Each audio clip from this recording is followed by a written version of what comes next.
Hello, my name is Jeremy Huston. I'd like to give you a short introduction of myself.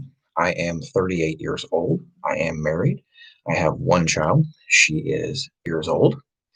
Um, I do not have an education background per se, but I do have a background in helping individuals on the autism spectrum and other disabilities as well.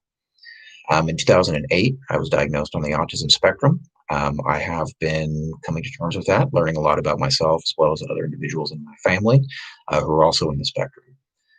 In that process, I have become friends with a lot of individuals on the autism spectrum and families who need support. And I have helped a local pediatrician here in town, Dr. Alan Carnahan, develop a program. It's called Autism Quest. We developed a program to help adolescents and young adults develop social skills as well as leisure skills, academic skills, basic living skills, um, everyday skills. That is one thing that I have been focusing on since 2008. I went to school for business. I have a background in business management. I've helped create multiple businesses. I've ran a couple of businesses myself. I've also ran my own nonprofit. I'm trying to transition more into the special ed field now because I see such a need, especially here in Oklahoma.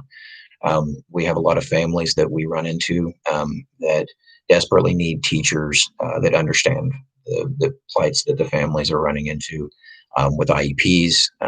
It's just school in general, especially with the new COVID-19 pandemic. It has dramatically changed life. So I see the opportunity here to become a teacher through the UTEACH program as an excellent opportunity to do what I truly love to do, which is help those that have special needs as well as others that need just to be taught. Um, the the grit survey that I did was very interesting. It showed that I had a 4.0 out of 5, and apparently I'm very gritty. That was not really a huge surprise to myself. I discussed it with my wife, and she was actually more surprised that it was not a higher number. So, which I laughed. I thought that was pretty funny. Um, the transition into the task 3, I decided to go with part 1, data driven instruction, as well as personalized or individualized learning. The data driven instruction, I learned that they mainly have 3 components that go into data driven instruction: the assessment, the analysis, and the action. Simply put, data driven instruction is using the information gathered from learning results to determine what comes next in instruction. When, a classroom data, when in a classroom, data comes in 2 forms: formulative and summative. Formulative data is the information gathered as teaching and learning are occurring. Summative data is the information gathered at the end of the learning period, typically a unit of study or a predetermined period of time. Effective teachers collect both forms of data and analyze it to look for patterns of success and needs. I completely understand why schools have used data-driven instruction, given the testable metrics and the ability to apply it across the board to all of their students.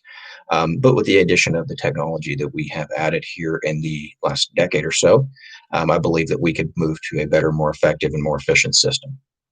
Um, as I stated earlier, the COVID-19 pandemic has made it very clear that we have to be far more flexible when it comes to the education system and how we are teaching our students as well as our own children. Um, Given the instructional methods that I read over versus data-driven versus personalized or individualized, I tend to lean more towards the personalized or the individualized, actually. Because individualized learning is essentially instruction that's tailored to students' strengths and weaknesses. And personalized learning is an approach that not only allows, but also encourages students to learn in a way that suits their unique preferences and abilities for digesting and building upon the information that they receive in the classroom. The main difference between the two, between individualized and personalized, um, is that individualized uses the student's performance as a matter of strengths and weaknesses in a topic or subject matter, while personalized learning looks at strengths and weaknesses as a combination of learning style preferences and performance. I found it interesting that both methods monitor students' progress, but the results are only one piece of the puzzle for personalized learning. It's a little more complicated. I did find that the technology that we do have now has definitely added to the capability of allowing to supply real-time assessment to students so that we can redirect them toward the correct path much quicker. Um, I would definitely like the opportunity to teach with the Epic Charter Schools through the UTEACH program. I believe I would be a perfect fit for the program if given the opportunity. Thank you very much.